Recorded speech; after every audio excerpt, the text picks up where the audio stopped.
Olá, muito bom dia, que a paz que excede todo entendimento esteja sobre a sua vida. É com muita alegria que estamos aqui nessa manhã para compartilhar mais uma lição bíblica, mais uma lição da Escola Bíblica Dominical. Estamos aqui para dar prosseguimento na nossa revista Atos da Igreja Primitiva. Vamos hoje avançar, mas antes eu queria falar com você sobre a nossa campanha de missões mundiais. Nós sabemos qual que é o tema já, mas estamos relembrando sempre do poder do Espírito, vamos completar a missão. E a divisa está em Atos 1:8. E recebereis poder ao descer sobre vós o Espírito Santo. E sereis minhas testemunhas, tanto em Jerusalém como em toda a Judéia, Samaria e até aos confins da terra. Ore, contribua, se envolva, divulgue, ajude a conectar pessoas com missionários, mantenedores com pessoas que precisam. Enfim, seja um mobilizador à sua maneira, com as ferramentas que Deus te deu para missões. E hoje, vindo a calhar, fazendo já essa divulgação, o tema de hoje é sobre missões, é sobre a missão da igreja, ainda no livro de Atos. Estamos terminando a nossa revista hoje, a deixar saudades do livro de Atos, mas hoje vamos falar sobre isso. Então está aqui, nosso tema de hoje, está aí na sua revista, a missão da igreja e a igreja em missão. Eu encorajo você também, que quer se aprofundar, a buscar os materiais complementares que a Convenção Batista Fluminense disponibiliza no YouTube, no Spotify, essas outras ferramentas que nós temos de podcasts, enfim, de podcasts. Então é muito rico, muito material que a gente pode estar aproveitando. E então, lição 13, a missão da igreja, a igreja em missão. Pare um pouco aí e pense, qual que é a missão da igreja? O que você entende ser a missão da igreja? Será que a missão é a mesma que foi dada na época do início, do start, da eclosão da igreja? Nós temos uma variação de entendimento de quando que foi o início, o marco zero de fundação da igreja. Alguns entendem que foi em algum momento de Jesus com os discípulos. Alguns entendem que foi na ascensão de Jesus ele deu a missão. Outros entendem que foi durante o momento de Pentecostes, que é ali que a igreja foi fundada. Apesar dessas discordâncias, entendemos que isso não é relevante. O que é relevante é por quem ela foi fundada e para que ela foi fundada. Então, vamos entender isso hoje. Já dando uma resposta rápida, o famoso spoiler sobre essa pergunta que eu fiz, a missão da igreja não mudou, ela continua a mesma. É claro que as ferramentas, metodologias, linguagens, formatações, recursos envolvidos para fazer a missão mudam. Os apóstolos não tinham veículos, aviões, televisão, YouTube, ferramentas remotas, telefone, não tinha nada disso que nós temos hoje, mas a missão é exatamente a mesma, ela não mudou, ela é enquanto houver a igreja na terra, antes do momento em que Jesus irá restaurar todas as coisas, a missão continua. Então, vamos dar prosseguimento e aqui você tem a estrutura da lição. Ponto 1 é a primeira viagem missionária. O ponto 2, a segunda viagem missionária. E o terceiro ponto, a terceira viagem missionária. Hoje a revista ficou bem quadradinha nisso daí, bem certinha.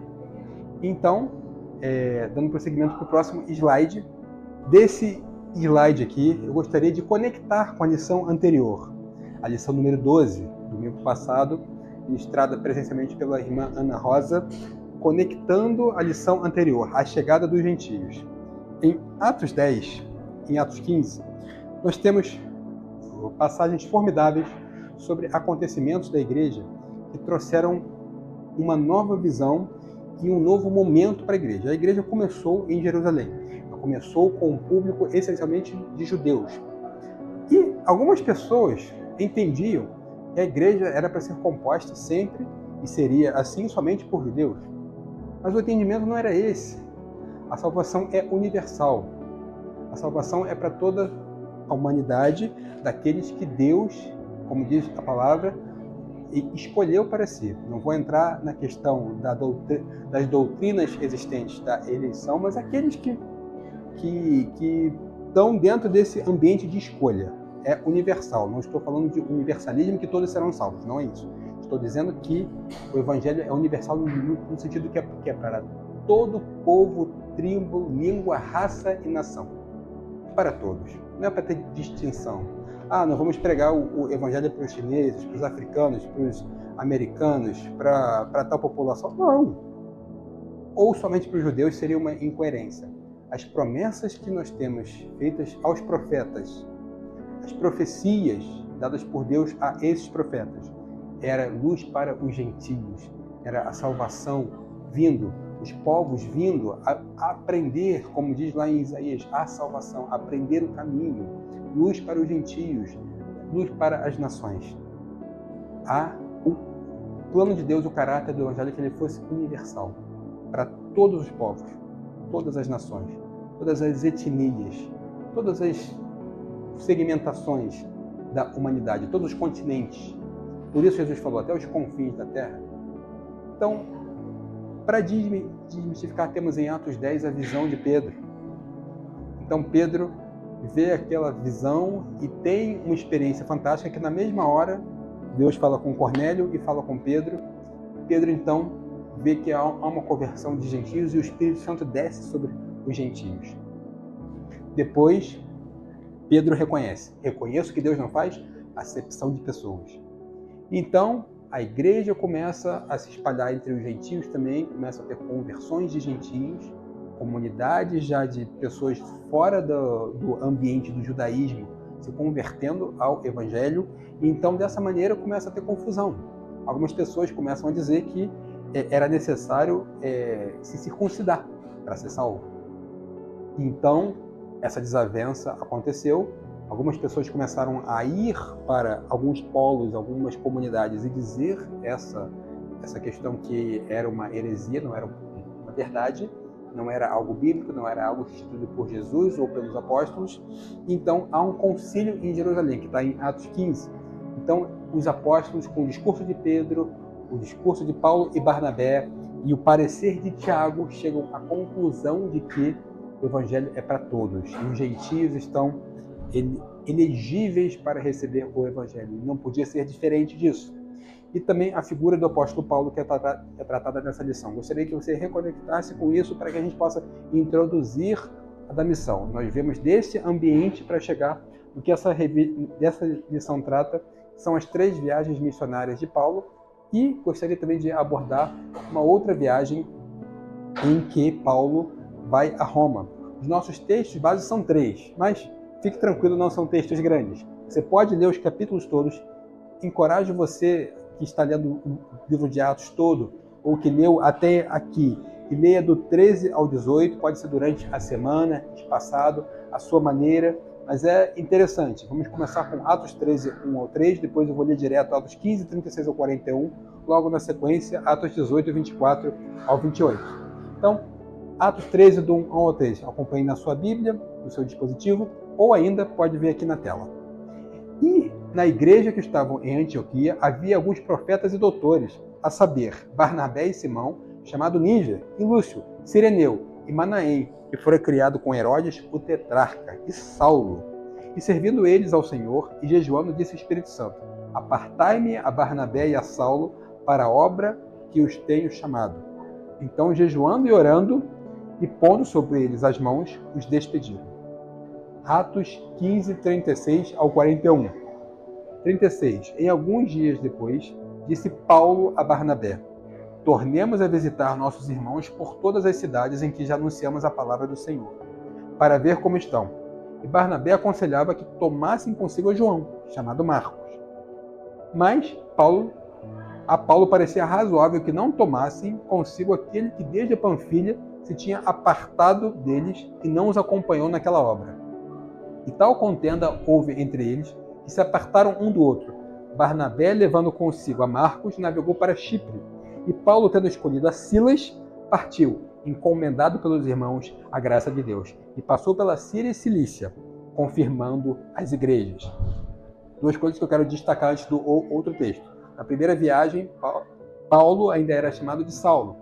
Aqui já aparece como Paulo. Paulo adotou o nome de Paulo, porque nós temos o nome na língua judaica, hebraica, Saulo, e o mesmo nome em latim é Paulo. Algumas pessoas erroneamente pensam que houve uma mudança de nome. Como na Bíblia nós temos mudança de nome. Abraão virou Abraão, Jacó virou Israel, Sarai virou Sara. Outras mudanças de nome aconteceram. Mas, Cefas, de Simão, virou Pedro. Mas o caso de Saulo é meramente uma questão linguística. Saulo usava o seu nome na comunidade judaica. Quando ele partiu para os gentios, ele teve a ideia e, inspirado, orientado por Deus e pelos irmãos, de uma maneira certamente que estava nos planos divinos, ele usou o nome Paulo. E ficaria mais fácil para onde ele fosse as pessoas pronunciarem, entenderem e o chamarem. Outra coisa que eu quero destacar aqui, João Marcos, ele abandonou a primeira viagem missionária. Aconteceu alguma coisa que o assustou, que o deixou com algum tipo de insegurança, e ele voltou para Jerusalém. Abandonou Paulo e Barnabé no meio da viagem. Agora, indo para o terceiro texto base, Atos 18, 24 e 21. E chegou a Éfeso um certo judeu chamado Apolo, natural de Alexandria, homem eloquente e poderoso nas Escrituras. Este era instruído no caminho do Senhor e fervoroso de espírito. Falava e ensinava diligentemente as coisas do Senhor, conhecendo somente o batismo de João. Ele começou a falar ousadamente na sinagoga, e, quando ouviram Priscila e Áquila, o levaram consigo e lhe declararam mais precisamente o caminho de Deus. Querendo ele passar a Acaia, o animaram os irmãos, e escreveram aos discípulos que o recebessem, o qual, tendo chegado, aproveitou muitos que pela graça criam, porque com grande veemência convencia publicamente os judeus, mostrando pelas Escrituras que Jesus era o Cristo. Esse é o terceiro texto de hoje, que traz um trecho importante da terceira viagem missionária.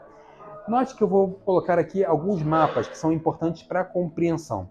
Nós temos aqui uma linha que mostra qual que era a extensão do Império Romano nos tempos de Cristo. Claro que antes houveram modificações dessas fronteiras do Império Romano, mas a maior parte do tempo da existência do Império Romano, como nós temos na Antiguidade, foi mais ou menos nessas fronteiras aí. Então, no tempo de Jesus era exatamente isso.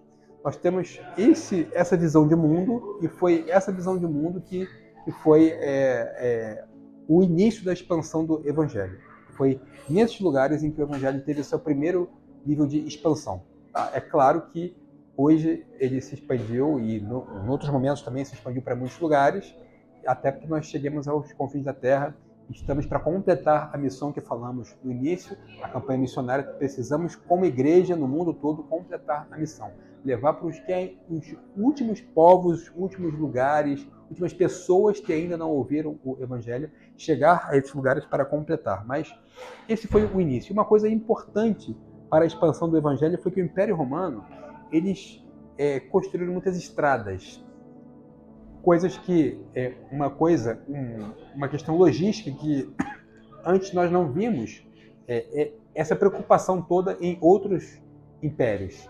O Império Babilônio, a questão dos gregos que fundavam colônias, mas o império que se dedicou, botou energia para fazer uma malha de estradas foi o Império Romano. Aqui nós temos uma representação da Europa, o norte da África, Europa Ocidental, ali também uma parte do Oriente Médio, em que temos regiões hoje que exploram até turisticamente, onde tinham as antigas estradas romanas, temos uma representação. Isso daqui é o que ficou de ruínas, e nós temos como saber onde eram as estradas. Algumas não dá para ter plena certeza, mas era muito próximo disso que está aí desse mapa. Olha só a malha rodoviária, vamos chamar assim, que os romanos tinham para as suas carruagens, carroças, cavalos, até para as pessoas mesmo caminhando pela estrada. Era mais fácil do que caminhar por uma vegetação, por montanhas. Então, essas estradas facilitavam muito o comércio, a comunicação entre os povos, a interação das pessoas, deslocamento, migrações, deslocamento de tropas. Esse foi um dos principais fatores também que eles fizeram essas estradas. Então, essas estradas aí ajudaram muito. E você vê que muitas das viagens missionárias, eles eram exatamente seguindo alguma estrada principal. É como se você fosse hoje sair do Rio de Janeiro e falar assim, vou fazer uma viagem missionária, eu vou parando em alguns Em alguns povoados, cidades, vou seguir pela Via Dutra. Então, eu saio do Rio, aí paro ali em Nova Iguaçu, em Japeri, em Seropédica, depois vou para Piraí, vou subindo lá para Volta Redonda, já começo, já chega perto de São Paulo, vou em Itatiaia, começo nas primeiras cidades do estado de São Paulo e vou indo, como se fosse isso. Essas primeiras viagens foram seguindo exatamente alguns contornos de algumas estradas. Então, para você ver como que essa colonização do Império Romano e essas principais estradas, Via Inácia, por exemplo, outras estradas famosas, contribuíram muito para esse momento. Aqui nós temos uma representação do mapa da primeira viagem, tá? Que basicamente eles saíram de Antioquia, seguiram pelo Chipre, foram para a região da Capadócia, Turquia, ali, como conhecemos hoje, seguiram nessas cidades que você consegue ver, Icônio, Listra, Derbe e Sataia, Perge, e então retornam para Antioquia. Então foi uma viagem um pouco mais curta. Já na segunda, você vê que eles já acessaram uma boa parte da Capadócia e já entram aonde? Já começam uma viagem pela Europa, porque eles acessam a Grécia, Macedônia. Começa pela Macedônia. Em Troade, houve uma visão que eles mudaram de planos, exatamente em Troade. O plano deles não era ir para a Europa naquele momento, mas a visão do varão macedônio aparece solicitando uma ajuda, então Paulo e Barnabé decidem, na verdade Paulo e Silas já aqui, decidem seguir para a Europa e começam a ter as histórias e as passagens pela Europa e eles descem pela Grécia, chegam a Atenas, de lá eles começam já um movimento de retorno para voltar para Antioquia, mas na verdade dessa vez eles não foram para Antioquia, como houve essa mudança de planos. Eles voltaram pelo mar Mediterrâneo costeando Chipre e chegaram ali num porto para acessar rapidamente Jerusalém. Na terceira viagem, você já consegue ver um trajeto ainda maior. Ele guarda várias semelhanças com a segunda, só que dessa vez eles fazem um périplo, vou chamar assim, maior, na costa da Lídia, Mísia, essas regiões ao oeste da Capadócia, e fazem um trajeto maior nas cidades gregas. E aí tem lugares conhecidos: Éfeso, Tessalônica, Bereia, Laodiceia, cidades que se tornaram ícones da história da cristandade. E aqui nós temos uma representação, que a revista não fala, mas a viagem de Paulo para Roma. Na verdade, não foi uma viagem planejada, ele já estava aprisionado, começou a estar aprisionado lá na Palestina mesmo e foi fazendo as apelações jurídicas até ele apelar para César. Quando ele apelou para César, ele ainda ficou 2 anos na prisão até deslocarem ele para Roma para ser julgado em Roma. E nessa viagem também aconteceram muitas coisas interessantes. Apesar dele estar já prisioneiro, muitas questões emblemáticas ocorreram nesse período. E aqui eu queria destacar os pontos importantes dessas viagens, que a nossa revista traz, você pode acompanhar aqui, mas eu fiz um resumo. Os pontos a destacar da primeira viagem. Paulo vai primeiro nas sinagogas, depois vai aos gentios. Você observa um padrão nessas viagens. Ele primeiro vai até a sinagoga, ele honra a história do judaísmo, honra o povo que foi escolhido, que ele chama que ele foi lhes dado os oráculos de Deus, o povo que iniciou essa história. Então ele vai nesses lugares, entendeu? E tenta mostrar o evangelho, evangelizar, tenta fazer essa pregação para que eles entendam a mensagem do evangelho e venham a participar do corpo de Cristo. Mas em muitos lugares há uma rejeição, então ele diz: opa, então eu vou para quem vai querer ouvir, vou aos gentios. Os gentios é uma maneira de dizer que ele vai para toda aquela cidade fora da comunidade judaica naquele lugar.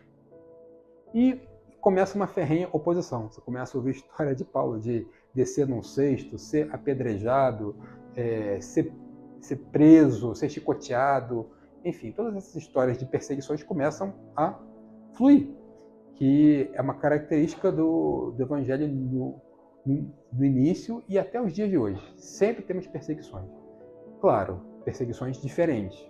Hoje nós temos uma perseguição aqui espiritual e, quem sabe, algumas questões sociais, algumas questões relacionais, algumas questões que você tem uma perseguição aí aqui no Brasil, em que você pode ser discriminado ou pode ser isolado num determinado grupo por ser cristão. É possível, mas é muito diferente da perseguição que a gente viu aqui e temos em outros lugares do mundo. A perseguição é um elemento, é um combustível de crescimento da igreja, você pode ter certeza disso. Em Listra, Paulo e Barnabé são tidos como deuses. Acontecem algumas coisas assim em outros momentos também, não só aí. Paulo e Barnabé são apedrejados. Inicia-se um processo de definir presbíteros para as comunidades ou igrejas. Tem uma questão importantíssima. Paulo, certamente dirigido por Deus, começa a formar o que chamamos hoje, e ao longo da história, de liderança cristã. Começa a estabelecer presbíteros nessas comunidades, nessas igrejas locais que foram estabelecidas. Presbítero vem de presidir.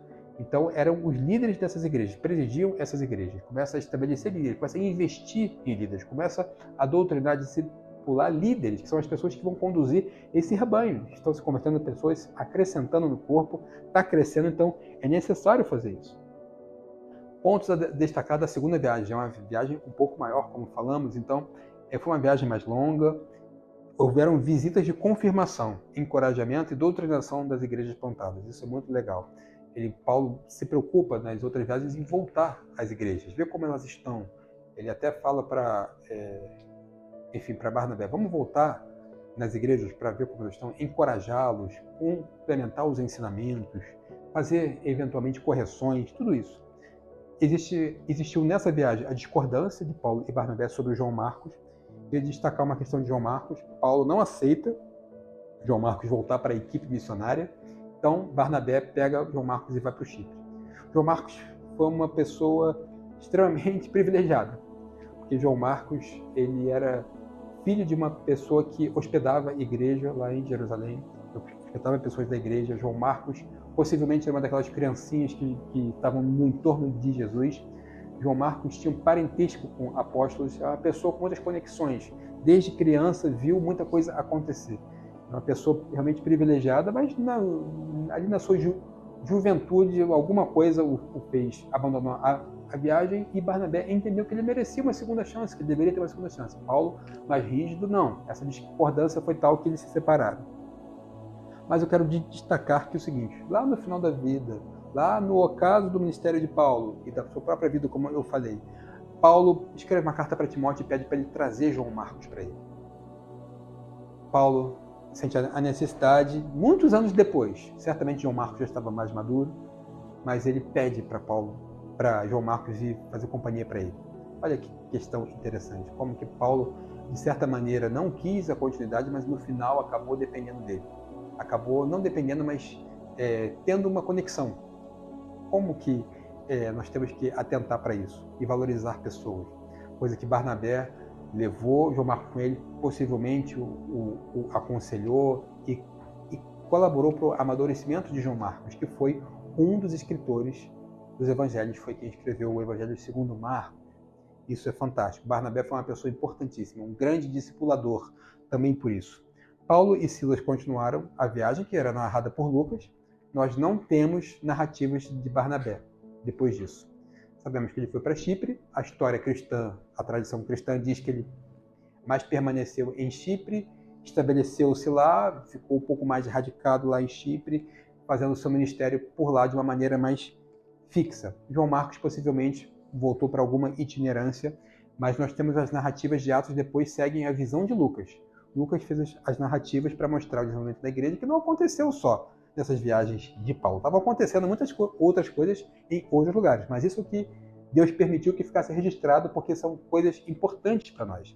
Eu queria voltar a falar aqui dessa lista, dizendo que a visão entrou a chegada do discípulo Timóteo. Timóteo foi recrutado, digamos, por Paulo, era de uma família temente a Deus. Sua mãe Eunice, sua avó Loide o instruíram nas Sagradas Escrituras na visão do judaísmo. Seu pai era grego e se tornou um grande discípulo de Paulo e alguém que foi relevante para a igreja.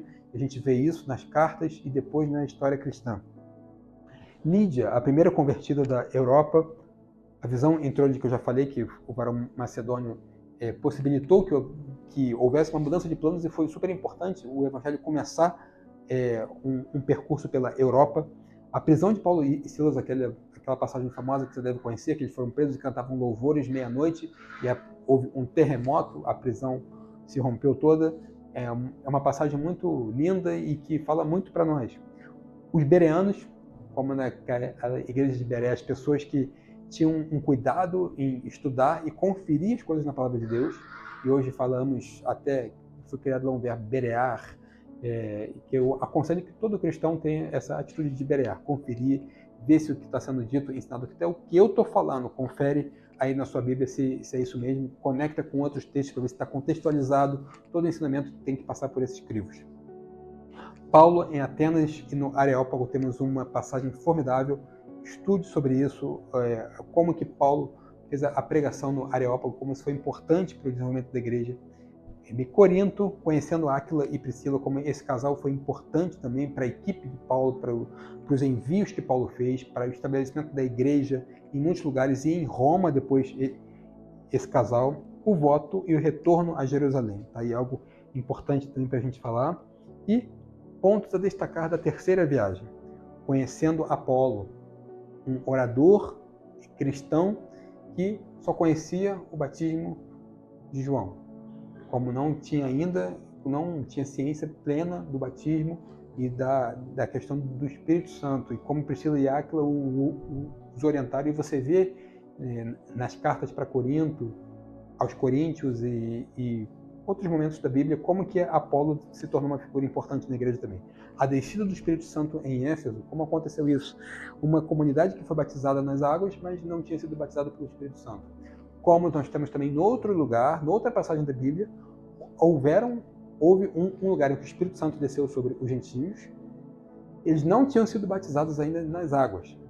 Olha que interessante. Um lugar, eles só conheciam o batismo nas águas, seguiram essa ordenança de Jesus. Por alguma questão, faltou uma parte do ensinamento, oraram lá em Éfeso e o Espírito Santo desceu. Como que no outro lugar o Espírito Santo desceu primeiro, uma questão para quebrar qualquer paradigma, e então o apóstolo falou, olha, se o Espírito Santo desceu sobre eles, vamos batizá-los. Como as ordenanças do Senhor devem ser feitas sempre, mas também Deus não se amolda ao que nós imaginamos que deve ser. Como nesse caso que desceu primeiro o Espírito Santo. A Bíblia cita 2 anos em Éfeso, e como que Paulo versou na escola de Tirano, houveram mais perseguições, mais ferrenhas, mais igrejas plantadas e confirmadas, apesar de toda essa perseguição.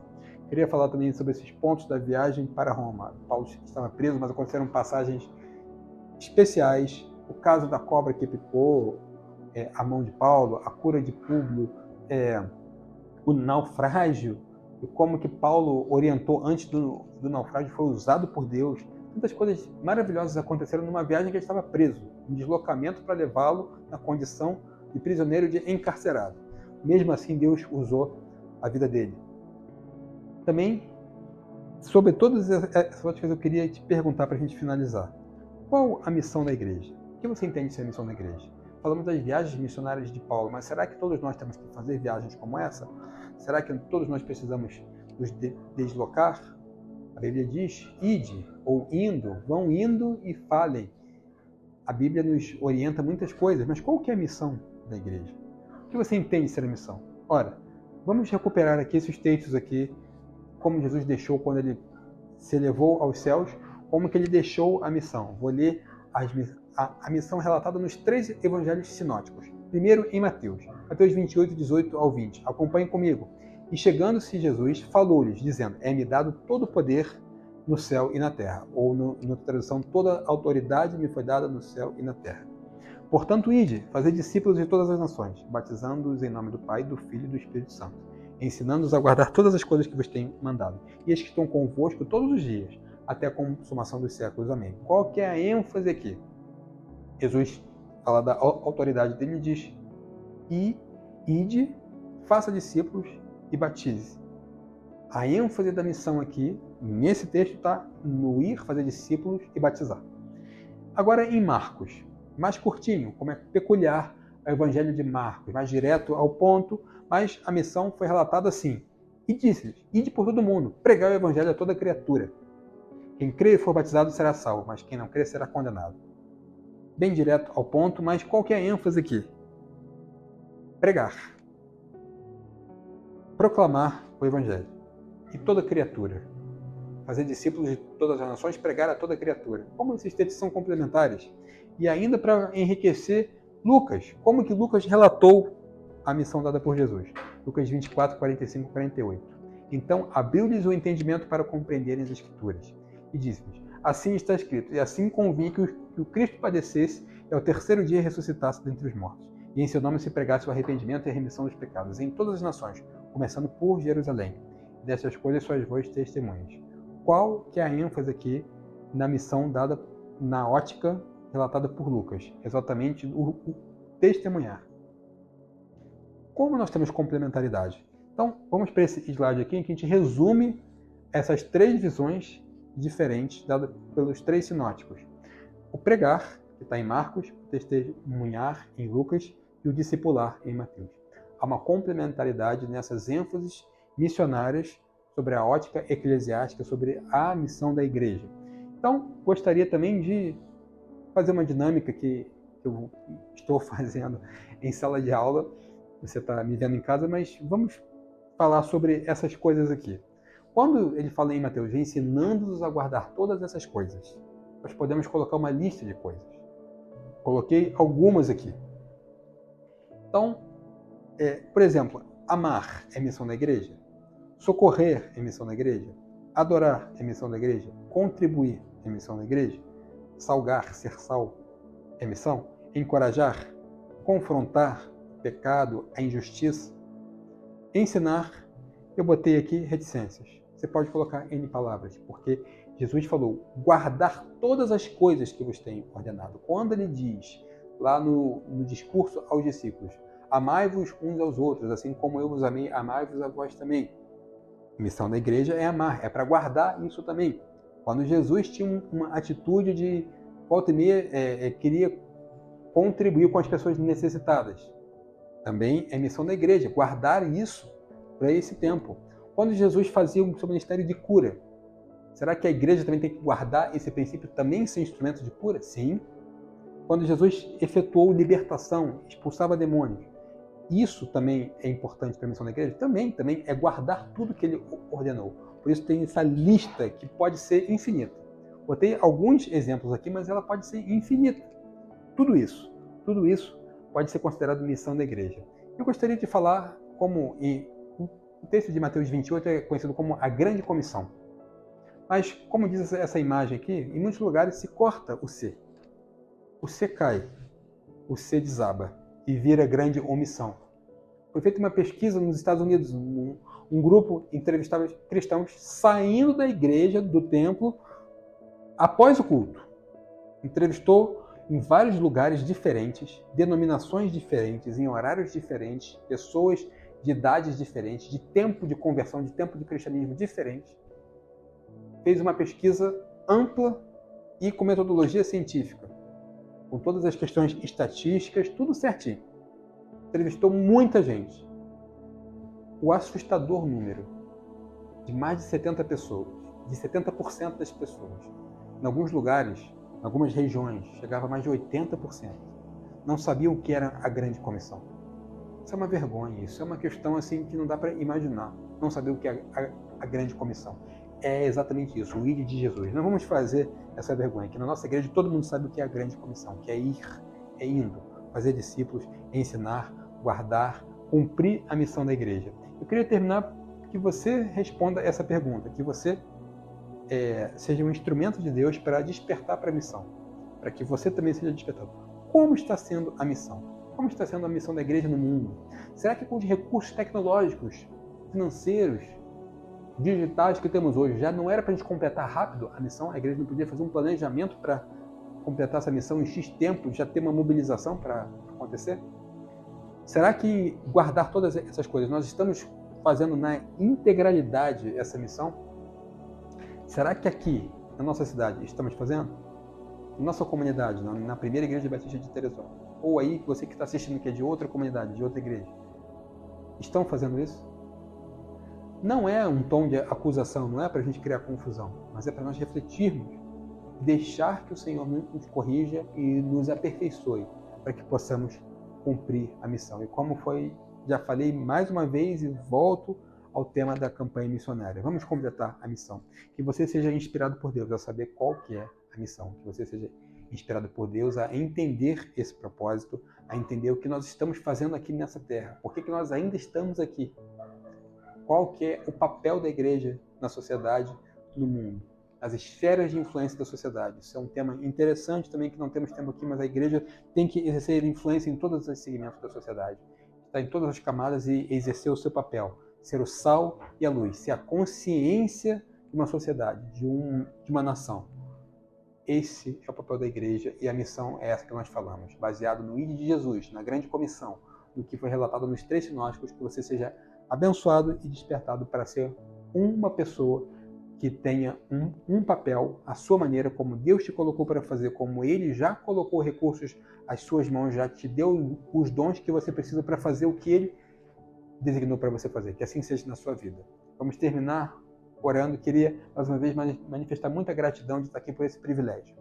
Que você possa acompanhar os materiais, dê o like no vídeo, comente, compartilhe, ajude essa mensagem a chegar a mais pessoas. Você também seja um instrumento para a divulgação de tudo que temos feito aqui, todos os materiais da igreja. Faça esse papel também. Como falamos, vamos terminar orando. Senhor, muito obrigado, Senhor, por esse momento. Obrigado por essa palavra. Obrigado porque nós podemos compreender e entender qual que é a missão nas nossas vidas e na igreja como um todo. Ajuda-nos, Senhor, a sermos cooperadores e ajudar a construir essa missão, a realizar, fazer a Tua vontade onde quer que estejamos. Que o Senhor nos abençoe e nos oriente, Senhor, e nos faça ser usados por Ti para que sejamos instrumentos para essa grande comissão. Que assim seja na vida de cada um. Abençoa toda a Tua igreja nesse lugar. Abençoa cada pessoa que nos ouve, cada família representada. Que assim seja em nome de Jesus. Amém. Muito obrigado e até a próxima aula.